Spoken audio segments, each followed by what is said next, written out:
Back in 2008, we decided to adopt a child from Ethiopia. በጎ ፈቃደኝነት ዘርፈ ብዙ መሆኑ ግልጽ ነው። ይሁንና በጎነትን ከልጆች አንፃር ስንመለከተው ነገን ከመገንባት ጋር ቀጥተኛ ግንኙነት እንዳለው መረዳቱ አይከብድም። ራስን መንከባከብ ማለት ነው። ልጅን ዛሬ መንከባከብ ራስን፣ አገርን፣ ነገን የነገ ልጆቻችንን አብሮ መንከባከብ። ዘላለም ይተፋ ይባላል።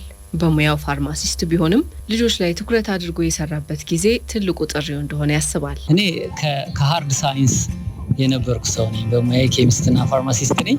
ከዛ በኋላ ቮለንቲር በማድረግ ሰዓት የአንድ የበጎ አድራጎት ድርጅት ኦርፈኔጅ ውስጥ ቦርድ ሜምበር ሆኜ ከዛ ቦርድ ዳይሬክተር ሆኜ ምክትል ስራ አስኪያጅ ሆኜ አገልግያለሁ እና እሱን በምሰራ ሰዓት ወደ ልቤ ይሄ ነገር መጥቶ ልጆችን ቮለንቲር ሳረግ ሶፍት ፓርቲ ትልቅ እንደሆነ ተገንዝቤ ልጆች ራሴን እንዳስተውል አርገውኝ ከነሱ ጋር በሚጫወት ሰዓት ይሄንን ስራ የዛሬ ወደ 16 ዓመት አካባቢ ጀመርኩት።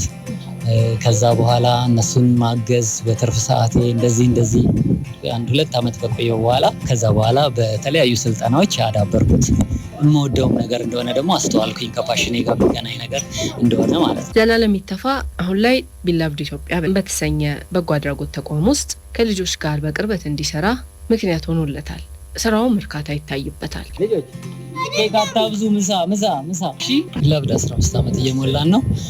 ጀምሮ በዋናነት ልጆችን እና ወጣቶችን በመንከባከብ ሆሊስቲክ ኬሩን ለመስጠት የተቋቋመ ድርጅት ነው። ፋሚሊ ላይክ ኢንቫይሮንመንት በመፍጠር በእናትና በአክስት በኩል በቋሚነት እንዲኖሩ አንድ ላይ በብዛት ሆነው የሚኖርበትን ኢትዮጵያ ውስጥ የተለመደውን ነገር ለመለወጥ እንደ ኦርፈኔጅ ብለን ኮመንሊ የምንለውን አይነት ነገር ለመለወጥ ህብረተሰብ ውስጥ ቢበዛ 8 ልጅ እናደርግና 6ም 7ም 8ም ይሆናሉ። አንድ እናትና አንድ አክስት ይኖራቸዋል።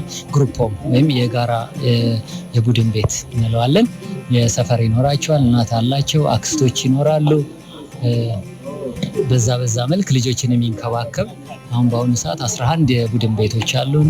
ወላይታ ሶዶ፣ አዲስ አበባ እና ቢሾፍቱ ላይ ልጆችን እንንከባከባለን። በዚህ 19 ልጆችን ለዩኒቨርሲቲ ያብቅተናል። በአጠቃላይ 98 ልጆች ዛሬ አሉን። ዛሬ ደስ የሚለው ትላንትና 5 ልጆች ከመንግስት ተመድበውልን የልጆቻችን ቁጥር ወደ 103 ደርሷል። ስለዚህ እነዚህ ልጆች ነው ሁለንተናዊ ድጋፍ በመስጠት እየተንከባከብናቸው ያለ ነው። ጎን ለጎን ደግሞ ወላይታ ሶዶ የሚኖሩ ልጆችን 61 ልጆችን እየደገፍን አሁን 5 ልጆች ለዩኒቨርሲቲ በቅተውልናል። ቀደም ካልኳቸው ሌላ ማለት ነው። እንደሚታወቀው በልጆች ዙሪያ የሚሰሩ የበጎ ፍቃድ ስራዎች በከፍተኛ ሁኔታ ይበረታታሉ። ምክንያቱ ደግሞ መንግስትና ተቋማት ብቻቸውን ሊሸፍኑት የማይችሉት ትልቅ ክፍተት በመሆኑ። ከዚህ በተጨማሪ ደግሞ ልጆችን ከማህበረሰብ ጋር ቀላቅሎ ማሳደግ የሚለው ሐሳብ ሁለንተናዊ ድጋፍ ለመፍጠር የሚኖረው አስተዋጽኦ እጅግ ላቅ ያለ ነው። እኔ ሙለር ምናሴ ይባላለሁ። በቢላቭድ ኢትዮጵያ ፕሮጀክት ዳይሬክተር እንዲሁም የልጆች አባት ሆኜ ሳገለግል ላለፉት 8 ዓመታት ቆይቻለሁ። 7ቱን ዓመታት ወላይታ ሶዶ ላይ ነበረ ዳይሬክተርነት ሳገለግል የቆየሁት። ቢላቭድ የሚለውን ስያሜ ራሱ ይሄንን ተቋም የመሰረቱት ሰዎች ልጆችን አዶፕት ለማድረግ ሲመጡ አንዲት ልጅ ተጠምጥማባቸው አለቅም አለቻቸው እና መጨረሻ ሊሄዱ ሲሉ መላቀቅ አልፈለገችም እና የመስራቹ ሚስት ኤሚ የምትባል she wanted to be loved አለች። መወደድ ፈልጋ ነው፣ ፍቅር ፈልጋ ነው። ቢላቭድ ከገባ በኋላ ህይወቴ ብዙ የተቀየሩ ነገሮች አሉ። ብዙ እህቶችና ብዙ ወንድሞች አግኝቻለሁ። በቃ ሙሉ ቤተሰብ አግኝቻለሁ። ቢላቭድ ማለት ለኔ በጣም አባቴ፣ እናቴ፣ ቤተሰቤ ማለት ነው። ገና ወደ መኪናው ስገባ በጣም ትልቅ ፍቅር እንዳላቸው ተመልክቻለሁ። ይሄንን መረጃ ስሰማ ትውልድ ላይ፣ ወጣቶች ላይ፣ ልጆች ላይ መስራት ልቡ ነበረኝ፣ ፍላጎቱ ነበረኝ። ስለዚህ ተቋም ስሰማ ስሙም ጭምር ነው ደስ ያለኝ። አሁን ይሄው እኔም ልጆችን አዶፕት ለማድረግ ከባለቤቴ ጋር ተስማምቼ ዝግጅት ላይ ነኝ።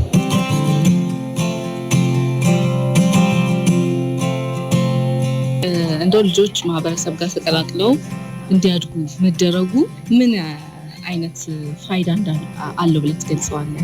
ለልጆች እንግዲህ ድጋፍ ስናደርግ አሁን ይሄ የሁለንተናዊ ድጋፍን ለምሳሌ ፊዚካል ሰፖርት የምንለው ልብስ፣ መጠለያ፣ ምግብ በውስጡ ይይዛል። ሳይኮሶሻል ሰፖርት የምንለው ነገር አለ። የስነ ልቦናና የማህበረሰብ ድጋፍ አብሮ አንድ ላይ፣ ኤጁኬሽናል ወይም ኢንቴሌክቹዋል ሰፖርት ብለን የምንለው ትምህርታዊ እውቀት ተኮር የሆነ ድጋፍ አለ። እንዲሁም ደግሞ ኢሞሽናል ሰፖርት አብሮ እንትናቸው እንዲያድግ እናደርጋለን። ስፒሪቹዋል ሰፖርት ቪዥነሪ እንዲሆኑ ፈጣሪን የሚፈሩ ባለራዕይ እንዲሆኑ ማድረግ ማለት ነው ሁለንተናዊ ድጋፍ። ብዙ ጊዜ በእነዚህ አይነት ድጋፎች ውስጥ አሁን ህፃናትን ለምሳሌ አንድ ላይ ዝም ብለን የምናሳድጋቸው ከሆነ የሳይኮሶሻል ሰፖርቱ ይሳሳል ወይም ያንሳል። በዚህ አይነት ሂደት ውስጥ እንግዲህ እንደሚታወቀው ሁሉም ሰው ካደገ በኋላ ማንነቱ የሚገነባው ፓሬንቲንግ ላይ ልጅ ሆኖ የነበረው አስተዳደግ ላይ ስለሚሆን እነዚህ ልጆች አሁን ልጆች እያለን ስናወራ ነገ ትልልቆች፣ ነገ መሪዎች፣ ነገ ሀገርን የሚሸከሙ ስለሆኑ የሆነ ክፍተት አስተዳደጋችን ላይ ከጎደለ ሲያድጉም የሆነ ጎዶሎ ነገር ትዳር ህይወታቸው ላይ የመሪነት ህይወታቸው ላይ ችግር ይፈጥራል። ስለዚህ ሆሊስቲክ ኬሩን ሙሉ በምናደርግ ሰዓት ቆንጆ የሆነ የአስተዳደግ ስታይል የአስተዳደግ ነገር ይኖረንና ነገ በጣም ጠንካራ የሆኑ መሪዎች ቤተሰብ ሲኖራቸው ጠንካራ የሆኑ የቤተሰብ ኃላፊዎች ልጆቻቸውን በመልካም ማስተዳደር የሚችሉ የሚንከባከቡ ይሆናሉ። ጎዶሎ ያልሆነ ሙሉ ፐርሰናሊቲ ይኖራቸዋል። ሰልፍ ስቲማቸው ጥሩ ይሆናል። በተለይ ደግሞ ወላጆቻቸውን በተለያየ ምክንያት ሲያጡ ልጆች ሳይኮሶሻል ሰፖርቱ ወይም የሚያስፈልጋቸው የስነ ልቦናና ማህበራዊ ድጋፍ በደንብ አድርጎ ካለመሰጠት የተነሳ በራስ መተማመናቸው እንዲያንስ ህብረተሰብ ውስጥ እንግዲህ ልጆች ወላጆቻቸውን አጡ ሲባል ወላጅን ማጣት ናቹራል ነው። ስለዚህ ቤቲ በሞትም በተለያየ ነገር ምክንያት ስለዚህ ምንም ማለት አይደለም። ሰው በአክስት አድጎ በአጎት አድጎ በሩቅ ዘመድ አድጎ በማያውቀው ሰው አድጎ ሰክሰስፉል መሆን ይችላል። ግን ያንን ማመን ይጠበቅበታል። ይችላል ምንም ማለት አይደለም። ይሄ ነገር ኖርማል ነው። ያንን ኬት ያመጣዋል? ካሳዳጊው ያመጣዋል። ስለዚህ ሆሊስቲክ ኬሩን ክሬት ስናደርገው ፋሚሊ ላይክ ኢንቫይሮንመንትን ስንፈጥር ያው ፈጣሪ በቤተሰብ ውስጥ የከተተውን ወይም ያስቀመጠውን ኳሊቲ ወይም ደግሞ ያስቀመጠውን ድጋፍ ሁሉ እናገኛለን ማለት ነው። ይሄ ተፈጥሯዊም ነው፣ በጣም አስፈላጊም ነው። ስለዚህ የልጆች የስነ ልቦና ድጋፍ የተገነባ ራሳቸውን በራሳቸው የሚተማመኑ ማድረግ እንደሚችሉ የሚያውቁ ሰክሰስፉል እንደሚሆኑ እርግጠኛ የሆኑና ሲያድጉም ያ አብሮ ይንጸባረቃል። ሶሻል ሰፖርቱ ጥሩ በሚሆን ሰዓት ከህብረተሰቡ ጋር ኢዝሊ ሪኢንቲግሬትድ ሆነው ወይም በጥሩ መስተጋብር ኖሯቸው ሳያፈነግጡ ወይም ሳይለዩ ደስተኛ ሆነው ከማንም ጋር መኖር፣ በቲም መስራት፣ በጋራ መስራት፣ ትዳር መያዝ፣ አገርን መምራት የተለያየ ቦታ ላይ ሲሳተፉ ቀላል እየሆነላቸው ይመጣል። ልጆቹ ማህበረሰብ ውስጥ ማደጋቸው በጣም ትልቅ ፋይዳ ነው።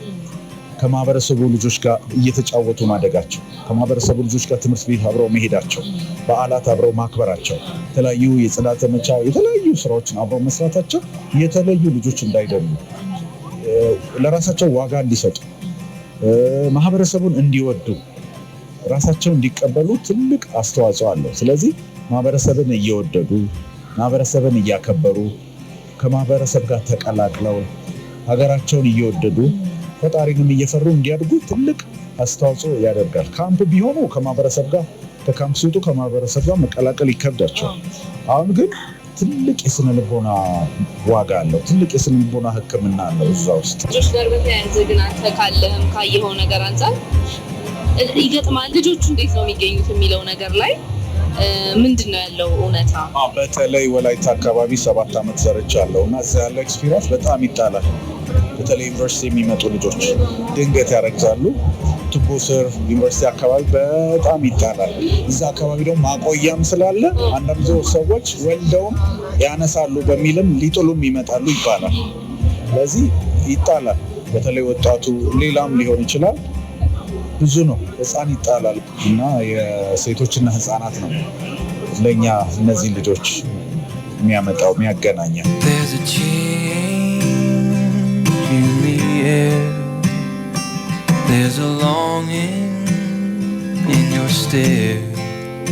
እነዚህ ልጆች ነገ በሚይዙት ኃላፊነት መሪነት የሚሆን ማንኛውም አገርንም አብሮ መንከባከብ ነው። ልጆችን ስንንከባከብ ሀገራችንን ነው የነገ መሪዎቻችንን እኛ እድሜያችን እየጨመረ በሚመጣ ሰዓት እኛን እንዴት አድርገው እንደሚያስተዳድሩ ሀገር ላይ የሚዳኙ ሀገር ላይ የተለያየ ነገርን የሚያረጉ ልጆች ስለሆኑ እነሱን ወደናቸው እናደርገዋለን። ግን ወደን ሳይሆን በግዳችን ልጆችን በሚገባ መንከባከብ ይገባናል። ልክ እንደ ዘላለም አስተሳሰብ ዓለም ላይ ያሉ ብዙዎች ይህንን ሐሳብ ሲያራምዱ ሰምተን እናውቃለን። ለምሳሌ ኔልሰን ማንዴላ አንድ ማህበረሰብ ለልጆቹ የሚያሳየው አያያዝ የውስጡን የመንፈሱን እውነተኛ ገጽታ የሚያንጸባርቅበት ትልቅ መስታወት እንደሆነ ተናግረዋል። ማዘር ቴሬዛም ሁላችንም ትልቅ ነገሮችን ማድረግ አንችል ይሆናል፣ ነገር ግን ታናናሽ ነገሮችን በታላቅ ፍቅር ማድረግ እንችላለን በሚል ስለ በጎነት ከህይወታቸውም ከንግግሮቻቸውም አስተምረውናል።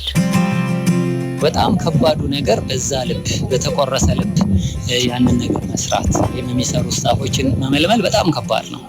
ትልቁ ያሳለፍኩት ረጅም 23 ዓመት በስራ ዓለም ላይ ቆይቻለሁ።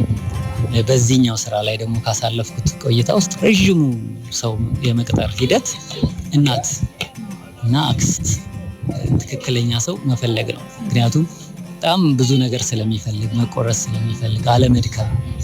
እናት የቤቱ ራስ ናት በዛ በእኛ ቤት። ያክስትም ደግሞ በአሰራርም ያክስትም አለቃ ነው የምትሆነው እኛ ጋር። ስለዚህ እዛ ላይ በጣም ትልቅ ጥንቃቄ ይፈልጋል። ግን ደስ የሚለው ነገር ደግሞ እንደዚህ አይነት ልብ ያላቸው በጣም ብዙ ኢትዮጵያውያን አሉ። እናቶቻችን በጣም ነው የምኮራባቸው። አክስቶቻችን እኛ ጋር የሚኖረውን ክፍተቱን ላይ የሞሉ ልጆቹ የሚኖራቸውን ነገር ሁሉ በመደገፍ እና በማገዝ በጣም ትልቅ የሆነን ስራ ለምሳሌ አሁን በቤታችን ረጅም ዓመት ያገለገለች እናት 8 ልጆች ነበሯት። አምና ላይ 8ቱም ልጆች ዩኒቨርሲቲ ገብተው አሁን በአሁኑ ሰዓት የወንዶች እናት ናት፣ የጎረምሳ ወንዶች ልጆች። አሁን በዚህ ዓመት የሴቶች እናት አዲስ ቡድን ቤት ስንሰራ ተጨማሪ ሰው ሲያስፈልገን ተጨማሪውን ሰው ትተን እሷን አሁን የትልልቅ የሃይስኩል ተማሪዎቻችን እናት አድርገናታል።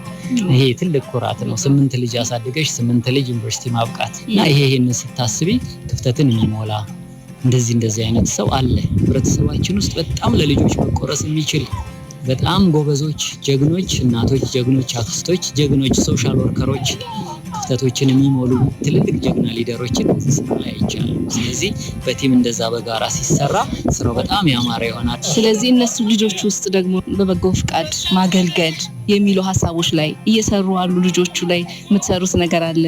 ክረምት መጥቷል ደግሞ ያሰባችሁት ነገር አለ? እንዴት ነው እስቲ? ቮለንተሪዝም ላይ እኛ ጠንክረን እንሰራለን። የማህበረሰቡን ክፍሎች ደግሞ እንዲሳተፉ እናደርጋለን። ለምሳሌ ወላይታ ሶዶ ላይ በጣም ብዙ ቮለንቲሮች አሉን። ፕሮጀክታችንም ከዛ ነው የጀመረው የዛሬ 14 ዓመት እና በዛ መልክ ቮለንቲሮች ኢንከሬጅ ይደረጋሉ። እንደተለመደው እውነትም ክረምት ላይ ነው በብዛት ብዙ የሚሆኑት። የኛም ልጆች ግን ኮሚኒቲውን ቮለንቲር ያደርጋሉ። ለምሳሌ ከአመት በፊት የፋሲካ ምክንያት አድርገው ገንዘብ አዋጥተው እኛን ምንም ነገር ሳይጠይቁ ልብሶች አዘጋጅተው በጣም አዛውንት የሆኑ የአረጋውያን የሆኑ ሰዎችን ማህበረሰብ ውስጥ ሄደው ፈልገው መረጃ ሰብስበው እነዛን ሰዎች ሄደው ገላቸውን አጥበው በጥንቃቄ በተሞላበት ሁኔታ ሰዎችን ብርድ ልብስ አልብሰው ልብሶችን ወስደው ሰጥተው ፎቶ አብረዋቸው ተነስተው መግበው በዛ መልክ በጣም ደስ የሚል ነገርን አድርገው ተመልሰዋል። አዲስ አበባም እንደዚህ የቮለንቲር ሰርቪስ ላይ ፓርቲሲፔት ያደርጋሉ። ከላቬንድ ኬር ጋር የበጎ አድራጎት የቮለንቲር ሰርቪስ አንድ ላይ አብረው በጋራ ይሰራሉ። ልባቸው ትልቅ ነው። ብዙዎቹ ልጆች ስታድግ ምን መሆን ነው የምትፈልገው ስንላቸው ሳድግ በእንደዚህ አይነት ሁኔታ ልጆችን መደገፍ፣ ማህበረሰቤን መደገፍ፣ ዴቭ የሚያደርጉትን ነገር በማየት እንደነሱ ይህንን ነገር መስራት እፈልጋለሁ ይላሉ። የነገ ሀገር ተረካቢ ብቻ ሳይሆን ሀገር መረከብ ጀምረዋል። እና እስቲ ደግሞ ቢሾፍቱ ላይ ያለው ነገር ምንድን ነው? የወላይታ ሶዶ ፕሮጀክት መነሻ ነው፣ የቢሾፍቱ ፕሮጀክት መድረሻ ነው። ስለዚህ ልጆቹ ወደ ተቋም ገብተው መውጣታቸው አይቀርም፣ ራሳቸው መቻላቸው አይቀርም። ወደዛ ሂደት ከመድረሳቸው በፊት ክህሎት ያስፈልጋቸዋል። ገንዘብ ጀነሬት የሚያደርጉበት አገራቸውን፣ ማህበረሰቡን መልሰው መርዳት መደገፍ የሚችሉበት ክህሎት ስለሚያስፈልጋቸው የተለያዩ ስልጠናዎች አሉ። እዚህ ቢሾፍቱ ፕሮጀክት ላይ የህይወት ክህሎት ስልጠናዎች አሉ፣ ሜንቴናንስ ስራዎች አሉ። ስለዚህ ከዛ ጋር የተዛመዱ ክህሎቶችን ገና በለጋነት ሰንቀው አድገው ከዚህ በፊት የነበረው ልማድ ልጆች 12 ሲጨርሱ ዩኒቨርሲቲ ካልገቡ ወደ ተግባር ወደ ሙያ ይባል ነበር። አሁን ወቅቱ ደግሞ የሙያ ዘመን ነው። ስለዚህ ከልጅነት ሙያን ሰንቀው ራሳቸውን መደጎም ራሳቸውን መርዳት እንዲችሉ ታስቦ ቢሾፍቱ ተቋቁሟል። ስለዚህ አዲስ አበባ ያሉ ልጆቻችን፣ ወላይታ ሶዶ ያሉ ልጆቻችን የቢሾፍቱ ሁሉ እዚህ ማዕከሉ ላይ ሰመር ካምፕ ክረምት ይመጡና እዚህ ረጅም ስልጠና ይወስዳሉ።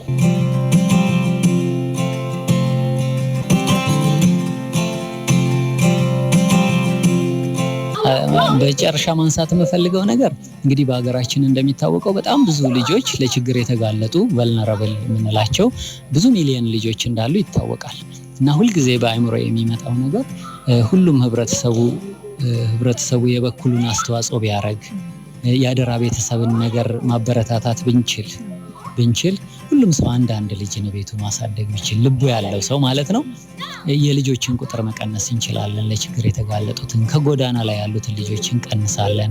ነገ ሀሳብ ሳይሆኑን ሀገር ገንቢ የሚሆኑ ልጆችን አፍርተን ምክንያቱም ቅድም እንዳልኩት አስተዳደግ ላይ ያለ ክፍተት ነው ሰዎችን የተለያየ አይነት ችግር የሚያመጣባቸው። እነ ሂትለርን ማየት እንችላለን። ፓሬንቲንግ ላይ የነበረ ክፍተት ነው። እነ ኢዲ አሚን ዳዳን ብናስብ አስተዳደግ ላይ የነበረ ክፍተት ጨካኝ ሰዎችን ፈጥሯል። እንዘሴም ወይ ደግሞ እንደነ ኔልሰን ማንዴላ በማደጎ ያደጉ ሰው ናቸው። አባታቸው በአረፉ ሰዓት እንግዲህ አንድ ሰው የአባቴ የጎሳ መሪ እንዲሆን አስተዋጽኦ አድርጓል የማንዴላ አባት ብሎ ያለ የጎሳ መሪ ልጅ ነው ማንዴላን ያሳደጋቸው። እንግዲህ የዓለም የሰላም ሰው የሆኑትን ማንዴላን አሳደገ ሳያውቅ። ስለዚህ ማንዴላዎቻችንን እናሳድግ፣ የነገ መልካም መሪዎቻችንን እናሳድግ።